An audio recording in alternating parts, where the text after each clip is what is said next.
ಮುಖ್ಯಮಂತ್ರಿ ಸ್ಥಾನದ ಬದಲಾವಣೆ ಇಲ್ವೇ ಇಲ್ಲ.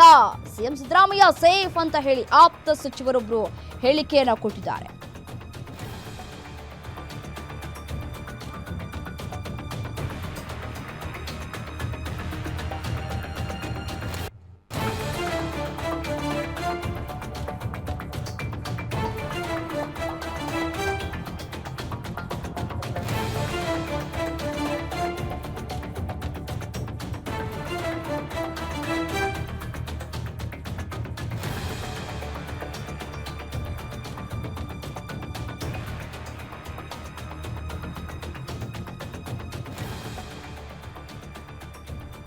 ರಾಜ್ಯದಲ್ಲಿ ಮತ್ತೆ ನಾಯಕತ್ವ ಬದಲಾವಣೆ ವಿಚಾರ ಚರ್ಚೆಗಳಾಗ್ತಾ ಇದೆ. ಸಿಎಂ ಆಪ್ತರಿಂದಲೇ ನಾಯಕತ್ವ ಬದಲಾವಣೆಯ ಮಾತುಗಳು ಕೇಳಿ ಬರ್ತಾ ಇದೆ. ಮುಖ್ಯಮಂತ್ರಿ ಸ್ಥಾನದ ಬದಲಾವಣೆ ಇಲ್ಲವೇ ಇಲ್ಲ. ಸಿಎಂ ಸಿದ್ದರಾಮಯ್ಯ ಸೇಫ್ ಅಂತ ಹೇಳಿ ಆಪ್ತ ಸಚಿವ ಹೇಳ್ತಾ ಇದ್ದಾರೆ. ನವೆಂಬರ್ನಲ್ಲಿ ಸಂಪುಟ ಪುನರ್ರಚನೆ ಕ್ರಾಂತಿ ಆಗುತ್ತೆ. ಸದ್ಯಕ್ಕೆ ಸಿಎಂ ಸ್ಥಾನ ಖಾಲಿ ಇಲ್ಲ ಅಂತ ಜಮೀರ್ ಅಹ್ಮದ್ ಹೇಳ್ತಾ ಇದ್ದಾರೆ. ಪರೋಕ್ಷವಾಗಿ ಸಿಎಂ ಸ್ಥಾನದ ಆಕಾಂಕ್ಷಿಗಳಿಗೆ ಶಾಕ್ ಅನ್ನ ಕೊಟ್ಟಿದ್ದಾರೆ ಜಮೀರ್. ರಾಜ್ಯ ಕಾಂಗ್ರೆಸ್ನಲ್ಲಿ ಮತ್ತೆ ಚರ್ಚೆಯನ್ನ ಹುಟ್ಟು ಹಾಕಿದೆ. ವರ್ಷ ಮಾನ್ಯ ಸಿದ್ದರಾಮಯ್ಯ ಅವರು ಮುಖ್ಯಮಂತ್ರಿ ಇರ್ತಾರಂತ. ಈಗ ಬದಲಾವಣೆ ಮಾಡಬೇಕಾದ್ರೆ ಯಾರು ಮಾಡಬೇಕು? ನಾಗೇಂದ್ರ ಮಾಡೋಕ್ಕಾಗಲ್ಲ, ನಾನು ಮಾಡೋಕ್ಕಾಗಲ್ಲ, ಹೈಕಮಾಂಡ್ ತೀರ್ಮಾನ ಮಾಡಬೇಕು. ನಾವು ಯಾರು ತೀರ್ಮಾನ ಮಾಡೋಕ್ಕಾಗಲ್ಲ. ನಮ್ಮ ಪಕ್ಷ ಹೈಕಮಾಂಡ್ ಪಕ್ಷ ತೀರ್ಮಾನ ಮಾಡಬೇಕಾದ್ರೆ ಹೈಕಮಾಂಡ್ ಮಾಡಬೇಕು. ಈ CM ಕುರ್ಚಿ ಅಂತೂ ಖಾಲಿ ಸದ್ಯಕ್ಕಿಲ್ಲ. ಈ 5 ವರ್ಷ ಮಾನ್ಯ ಸಿದ್ದರಾಮಯ್ಯ ಅವರು ಮುಖ್ಯಮಂತ್ರಿ ಇರ್ತಾರಂತ. ಈಗ ಬದಲಾವಣೆ ಈಗ ನಮ್ಮ ಪಕ್ಷದ ಹೈಕಮಾಂಡ್ ತೀರ್ಮಾನ ಮಾಡೋದು. ರೀಶಫಲ್ ಮಾಡಬೇಕಂತ ಇದೆ, ಅದು ಪಕ್ಷದ ಹೈಕಮಾಂಡ್ ಅವ್ರು ತೀರ್ಮಾನ ತೊಗೊಳ್ಬೇಕಾಗಿರೋದು. ನಾಗೇಂದ್ರ ಸಾರ್ ವಿಚಾರದಲ್ಲಿ ಯಾವ ಬೇಕಾದಾಗ್ಬೋದು, ಅದು ರೀಶಫಲ್ ಇನ್ನೂ ಇದೆ ನವೆಂಬರ್ ಮೇಲೆ.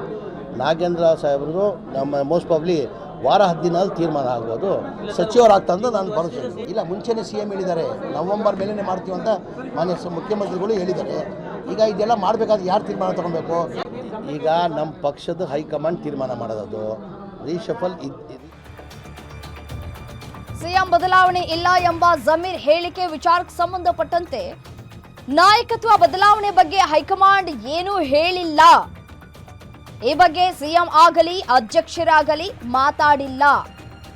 ಪುನರ್ರಚನೆ ಅಥವಾ ವಿಸ್ತರಣೆ ಸಿಎಂ ವಿವೇಚನೆಗೆ ಬಿಟ್ಟಂತಹ ವಿಚಾರ. ಅದು 2.5 ವರ್ಷಕ್ಕೆ ಬದಲಾವಣೆ ಅನ್ನೋದು ನಮಗೆ ಯಾರಿಗೂ ಕೂಡ ಗೊತ್ತಿಲ್ಲ. ಬೆಂಗಳೂರಿನಲ್ಲಿ ಗೃಹ ಸಚಿವ ಡಾಕ್ಟರ್ ಜಿ ಪರಮೇಶ್ವರ್ ಅವರು ಕೂಡ ಹೇಳಿಕೆಯನ್ನ ಕೊಟ್ಟಿದ್ದಾರೆ. ಗೊತ್ತಿಲ್ಲ ಅದನ್ನ ನಾನು ಮೊದಲಿಂದನೂ ಹೇಳ್ಕೊಂಡು ಬಂದಿದ್ದು. ನಮ್ಗೇನು ಗೊತ್ತೇ ಇಲ್ಲ. ಅದು 2.5 ಅಂತ ಎಲ್ಲ ಹೇಳ್ತಾ ಇದ್ದಾರಲ್ಲ, ಅದು ನಮ್ಗೇನು ಗೊತ್ತಿಲ್ಲ. ನಮ್ಗೆ ಯಾರು ಹೈಕಮಾಂಡ್ನವ್ರು ಹೇಳಿಲ್ಲ, ಅಥವಾ ಸಿದ್ದರಾಮಯ್ಯನವರು ಮುಖ್ಯಮಂತ್ರಿಗಳಾಗಿ ಹೇಳಿಲ್ಲ, ಅಥವಾ ನಮ್ಮ ಅಧ್ಯಕ್ಷರು ನಮ್ಮ ಶಿವಕುಮಾರ್ ಸಾಹೇಬ್ರು ಅವರು ಹೇಳಿಲ್ಲ, ಯಾರು ಹೇಳಿಲ್ಲಪ್ಪ. ಇನ್ನು ಇದೇ ವಿಚಾರಕ್ಕೆ ಸಂಬಂಧಪಟ್ಟಂತೆ ಮತ್ತಷ್ಟು ಡೀಟೇಲ್ಸ್ ಕೊಡ್ತಾ ಹೋಗ್ತಾರೆ Maruti Pavagada, political bureau head ನೇರ ಸಂಪರ್ಕದಲ್ಲಿ ಜಾಯಿನ್ ಆಗಿದ್ದಾರೆ ನ್ಯೂಸ್ ಡೆಸ್ಕ್ನಿಂದ. ಮಾರುತಿ, ರಾಜ್ಯದಲ್ಲಿ ಇದೀಗ ಮತ್ತೆ ನಾಯಕತ್ವದ ಬದಲಾವಣೆ ವಿಚಾರ ಮುನ್ನೆಲೆಗೆ ಬರ್ತಾ ಇದೆ. ಅದು ಕೂಡ ಸಚಿವರಿಂದಲೇ, ಅದು ಸಿಎಂ ಅವರ ಆಪ್ತರಿಂದಲೇ ಇದೀಗ ಬದಲಾವಣೆ ವಿಚಾರಕ್ಕೆ ಸಂಬಂಧಪಟ್ಟಂತೆ ಚರ್ಚೆ ಆಗ್ತಾ ಇದೆ. ಇಲ್ಲಿಯವರೆಗೂ ಕೂಡ ಸೆಪ್ಟೆಂಬರ್ ಕ್ರಾಂತಿ ಆಯಿತು, ಇದೀಗ ಸೆಪ್ಟೆಂಬರ್ ಮುಗಿಯೋ ಹಂತದಲ್ಲಿದೆ. ಸೆಪ್ಟೆಂಬರ್ ಆದಮೇಲೆ ಅಕ್ಟೋಬರ್ ಆರಂಭ ಆಗುತ್ತೆ. ಬದಲಾವಣೆ ಆಗುವ ಸಾಧ್ಯತೆ ಇದೆಯಾ ಅವ್ರು ಹೇಳಿದ ರೀತಿಯಾಗಿ ಅಂತ?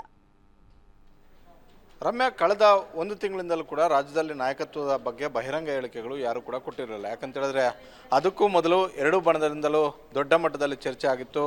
ಹಿಂದೆ ಸಚಿವರಾಗಿದ್ದಂತಹ ರಾಜಣ್ಣ ಅವರು ಅದು ಬೆಳಗ್ಗೆ ಎದ್ರೆ ಸಾಕು ಅದೇ ವಿಚಾರಕ್ಕೆ ಸಂಬಂಧಪಟ್ಟಂತೆ ಹೇಳಿಕೆಗಳನ್ನು ಕೊಡ್ತಾ ಇದ್ರು. ಇತ್ತ DK ಶಿವಕುಮಾರ್ ಅವರ ಬಣದಿಂದಲೂ ಕೂಡ ಪ್ರತಿ ಹೇಳಿಕೆಗಳು ಬರ್ತಾ ಇದ್ವು. ಈಗಾಗಲೇ ಈ ಹಿನ್ನೆಲೆಯಲ್ಲೇ ಕಾಂಗ್ರೆಸ್ ಹೈಕಮಾಂಡ್ ಎಂಟ್ರಿ ಕೊಟ್ಟು ಯಾರು ಕೂಡ ಬಹಿರಂಗ ಹೇಳಿಕೆಗಳನ್ನು ನಾಯಕತ್ವ ವಿಚಾರಕ್ಕೆ ಸಂಬಂಧಪಟ್ಟಂತೆ ಕೊಡಬಾರದು ಅನ್ನುವಂಥ ಒಂದು ತಾಕೀತನ್ನು ಮಾಡಿತ್ತು. ಈ ನಡುವೆ ನಿನ್ನೆ ಬಳ್ಳಾರಿಯಲ್ಲಿ ಮತ್ತೊಮ್ಮೆ ನಾಯಕತ್ವದ ವಿಚಾರವನ್ನು ಜಮೀರ್ ಅಹ್ಮದ್ ಖಾನ್ ಅವರೇ ಮಾಧ್ಯಮಗಳ ಮುಂದೆ ಬಂದು ಮಾತಾಡಿದ್ದಾರೆ. ಅಂದರೆ 5 ವರ್ಷಗಳ ಕಾಲ ಸಿದ್ದರಾಮಯ್ಯ ಅವರೇ ಮುಖ್ಯಮಂತ್ರಿ ಆಗಿರ್ತಾರೆ ಅನ್ನೋದರ ಮುಖೇನ ನವೆಂಬರ್ ಕ್ರಾಂತಿ ಆಗುತ್ತೆ, ನಮಗೂ ಕೂಡ ಅವಕಾಶಗಳು ಸಿಗ್ಬೋದು ಅಂತ ಯಾರೆಲ್ಲ ಸಿಎಂ ರೇಸಲ್ಲಿದ್ದರೋ ಅಂಥವ್ರಿಗೆಲ್ಲರಿಗೂ ಕೂಡ ಸಿದ್ದರಾಮಯ್ಯ ಅವರ ಮನಸ್ಸಲ್ಲಿ ಏನಿದೆ ಅನ್ನುವಂಥದ್ದನ್ನು ಜಮೀರ್ ಅಹ್ಮದ್ ಖಾನ್ ಅವರು ಹೇಳಿರುವಂಥದ್ದು. ಸಹಜವಾಗಿ 2023 ವಿಧಾನಸಭಾ ಚುನಾವಣೆಯಲ್ಲಿ ಕಾಂಗ್ರೆಸ್ ಅಧಿಕಾರಕ್ಕೆ ಬರೋದಕ್ಕೆ ನನ್ನ ಕಾಣಿಕೆಯೂ ಕೂಡ ಇದೆ.